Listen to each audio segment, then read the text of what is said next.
So our last few weeks have probably looked something like this. I'm gonna take my horse to the old town road. I'm gonna ride till I can't no more. Got the horses in the back, horse back to the tax. Hand is ready black, got the boots that's black to match. And yeah, I can totally say that I'm kind of losing my mind.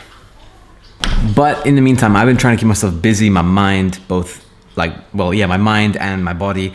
I've been trying to work out as much as I can.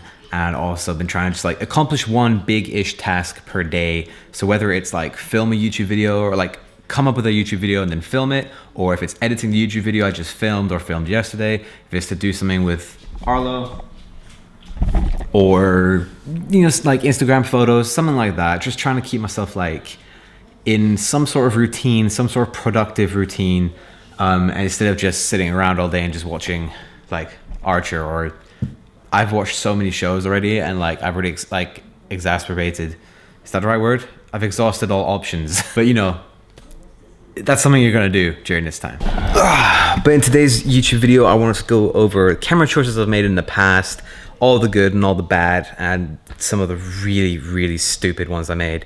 Inspired by Wise Imaging, I really liked the video he did, and I thought I'd go over my camera choices in the past as well. So let's get straight into it.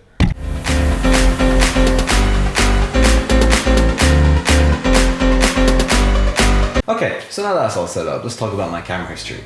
Okay, so starting from the very beginning, I used to be very much into photography instead of videography. And so because of that, I actually started off in Nikon. So actually, that's not the reason I started off with Nikon. I started off with Nikon because my dad had a Nikon camera. It had 3 numbers. I actually don't remember what model Nikon camera my dad had, but this was back in like 2010, so something from that era. But my dad bought me the the Nikon D70. So the D70 was like my first camera. I got into photography with that camera, I used it for my art class in school, and it was a good camera. It had like very limited video capability. Had like 5-minute recording limits, and it didn't have any flat picture profiles. It had a mic input, which was good. But it was very, very limited. I think it was 1080p recording only, and that was at like 24, 25 frames per second. Maybe it did 30, I actually don't remember. You can get this camera now for like 40 pounds. That's how like very, very old this is. I actually made my very first feature film using that camera, so I'll not link that because it was a terrible feature film. Basically, I made that with a friend in high school, and it was, I'll throw over a few clips, but I'm not telling you what it's called. If I can even find any, damn. So we made our first feature film with that camera. We also used my dad's camera. My dad's camera, I think, was better than my one. His had better recording features. I think he had a longer time limit or had no time limit. But yeah, my dad, like you know how like your dad just has lenses, and for a camera he has, like it was just kind of that situation. So that's why I went with Nikon. Then I got more into photography and into YouTube as well. So I was looking at different cameras, and the Canon 70D came along. So at the time, the reason I wanted it was because it was a Canon. I don't remember how old I was. I think I was maybe 14, like 14 or 15. And I was like, oh, it's got a flip screen and really good autofocus. And you know, like I just really want to get this camera. Like Canons are made for video, so I'm gonna get this one. So once again, I did ask my dad. But my camera choices were mostly when I was a kid. I mean, those two were when I was a kid. So fast forwarding a bit to uni. So from being like 14, 15, have used the camera for years for photography and videography and just YouTube and stuff like that. Up until uni. In university, we had cameras that we could rent out anyways. So it didn't matter that I didn't have like a really good camera, but the A7S II came out. A7S, I didn't even know about the A7 or the A7S. I only heard about the A7S II, like because it made so much noise in the film industry. I was like, whoa, this is such a good camera, oh my God. So, had to have it. So, again, I just got my dad to buy me all my cameras, man. I sound like just a spoiled child. I kind of was a little bit of a spoiled child, but you know, anyway. The A7S II, I got really, really lucky with the pricing of it. It did just come out about 6 months or so ago, or maybe even a year ago. I think it was actually out for a year, that's right. This is all back in Singapore, by the way, which is where I grew up. So we went to a mall called Funan, right? Like I liked going there because I like tech. I like just looking at all the different technology that's in the different shops. Like even though it's stuff I can't afford or I don't need, I just like to look at it, right? You know. And we come across, and I'm like, ooh, I want to look at the A7S II. And it was $1,000 cheaper than retail, right? And now I'm thinking, what the hell? Turns out the entire mall was going to be bulldozed and then rebuilt. So all the stores are having sales to sell as much as they can before they're closed for like years. So I just turned to my dad and I was like, look, it's $1,000 cheaper than retail. You're not gonna get a better deal than this. I'm not gonna get a better deal than this. So my dad was like, all right, like as long as you're gonna use it. And I did actually use it. I used it for uni, I used it for work, I used it for my personal YouTube stuff as well. Like this, my A7S II, one of the best cameras I've ever owned. Of course, like it's like I wouldn't recommend it now, but I love this camera. It had terrible autofocus. It is not great for taking photos because of the low megapixel count, but I love this camera. It is built like a tank, crazy high ISO. It can do 1080 120, 1080 60, 4K, IBIS, list goes on and on. I have beaten the shit out of this camera and it still runs like it's brand new. I love it. Favorite camera purchase ever. That, for me, one of the big points for YC Imaging in his video was he's like, was it a worthy upgrade? From a 70D, that is 1000% a worthy upgrade. From the Nikon to the 70D, I would still say that was a worthy upgrade because I got the flip screen, which was a big plus, especially for doing YouTube and vlog stuff. I got better 1080p options and I got like 720p slow-mo as well. And also then the Canon picture profiles, like the Canon color science is very, very good. So there was that as well. Nikon's is decent actually, but Canon's was better for the skin tones at the time. A7S II had that for a long time. When university finished, so, oh my God, this video isn't meant to sound like I'm bragging or something. My family isn't rich or anything. And now that I've said that, you're all thinking, yeah, his family's rich. Actually, not. But anyway, when I finished uni, my dad, so I have a brother and sister, and my dad, for all three of us, had set some money aside for us to invest in housing or our business, right? So in my case, I was like, cool, I'm gonna use my business. I was an idiot. I was such an idiot. You're gonna see a card pop up and you're gonna be like, oh, that's what he bought. Yeah, that's what I bought. I was Red crazy. I had been wanting to get the Red Raven for ages. I was obsessed with the Red ecosystem. I was like, I have to get a Red camera. It was that typical thing of like, I've told myself and I have had others tell me 1,000 times online, having a better camera doesn't make you a better cinematographer or a better content creator, blah, blah, blah. But for some reason, subconsciously, I was still like, if I get that camera though, my videos are gonna look a lot better. Now, to be fair, they did.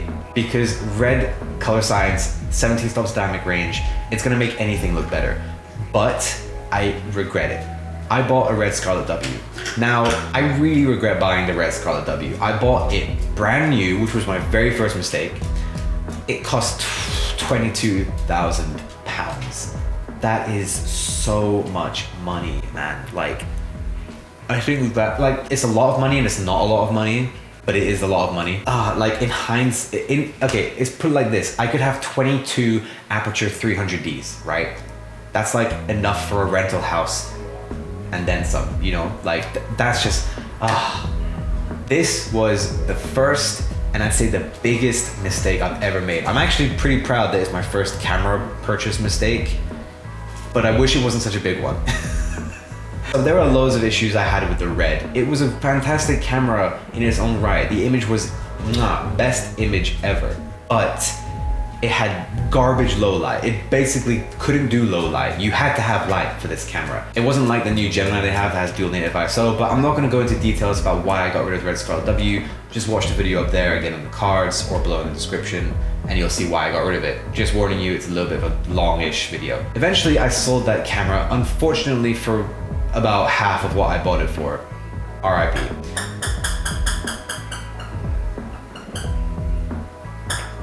So I sold the Red Scarlet W and I was back to my A7S II. Quite the downgrade. For a while I sat on my A7S II and life and stuff, you know, time went on and eventually I was like, you know what? Actually, do you know one of the things that actually pushed me over the edge for the Red Scarlet W? The Pocket 6K was released. When the Pocket 4K came out, which is what I'm recording this video on now, so it's kind of ironic, this story I'm about to tell you. When that came out, I was like, whoa, $1,000, 4K RAW, 4K 60, 4K 75. insane, right? I was like, that's incredible. But I was like, I already have a cinema camera and it shoots 5K and it shoots 5K 60 or 70 or whatever and shoots 4K 120. Like, I don't need it. Then the 6K came out at like 2 in the morning here in the UK, and I was just like, whoa, okay. First of all, it shoots 6K, right? 1,000 more pixels? How does this work? Another K more than my Red Scarlet W, which shot 5K. It still has 13 stops dynamic range compared to 17. It still has a smaller sensor than the true Super 35 of my Red. The Pocket 6K had a Super 35 sensor, but it was like a little bit smaller than the traditional Super 35 sensor. But I just couldn't stop thinking about it. I was like, whoa, like, it's smaller, which is one of the big things for why I got rid of my Red Scarlet W. It costs literally a tenth of the Red. It has most of the things built in. You know, if you kit it out, at most it's gonna cost maybe 3,500, right? So I just couldn't stop thinking about it. Now, I was going to buy the Pocket 6K and the kit that came around it, but then I actually got a job in a media company. They had the Pocket 6K.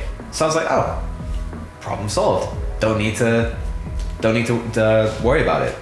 But then as I was starting to I did my own video production stuff on the side as well, and I was just like, the A7S2 just isn't really cutting it anymore. And as I was doing more and more freelance work, I was like, okay, I left the company and I was like, right, the A7S2 just isn't gonna cut it. So I made the decision about a month or two ago. How long has it been since we locked down? Has time passed yet? Is this the same year? I am not sure. I think about 3-ish months ago, I made the decision to buy the Blackmagic Pocket Cinema Camera 4K. I almost said 2K, wow. The Pocket 4K.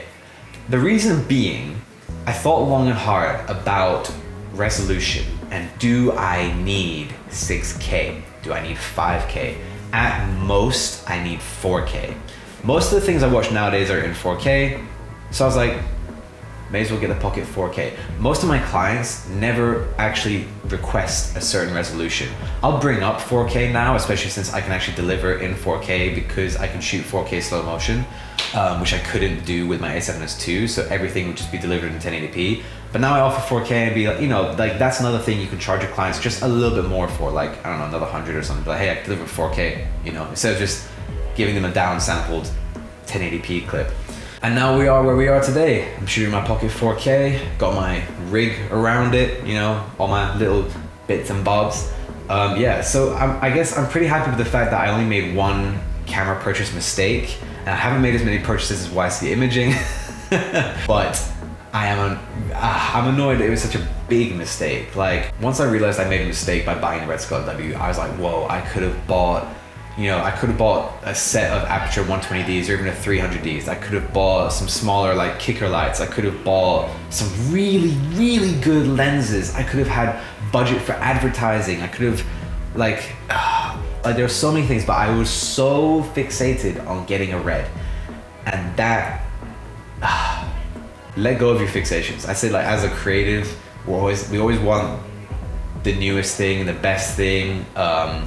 Is such a trap. So I would just say, if you're looking to get a new camera, if you don't have a camera, look for one that's gonna tick all the boxes of your needs. What do you need? Do you need 4K? Do you need IBIS? Do you need slow motion? Or can you put some of that money aside to say a gimbal? Actually, I could have bought a better gimbal. Anyway, and just really think. So again, I thought I kind of now need 4K. I need slow motion. I want RAW, I want that flexibility, and I want a higher quality codec, ProRes. I have 10-bit and 12-bit, perfect. I'm done with 8-bit.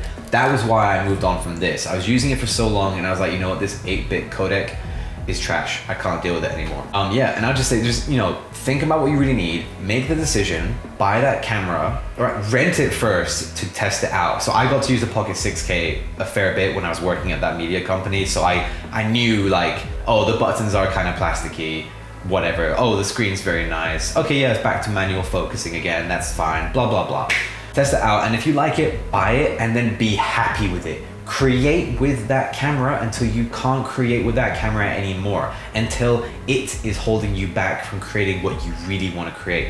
I hope this video is useful to you guys, and then you learn a little something. Don't make my mistakes. Don't make stupid purchases like a Red Scarlet W. There's more to creating great videos than just the camera. You can't see this around me and I can't zoom out, but there's a microphone here from Comica Audio. There's an Aperture, I don't remember what the light is called. There's an Aperture LED light with a softbox and a honeycomb thingy. It's not a honeycomb, it's like a cube diffuser thing on it. There's a Hollyland wireless video system, a monitor here, a monitor up there, an SSD for recording onto this, a quality tripod from Sachtler, however you say it.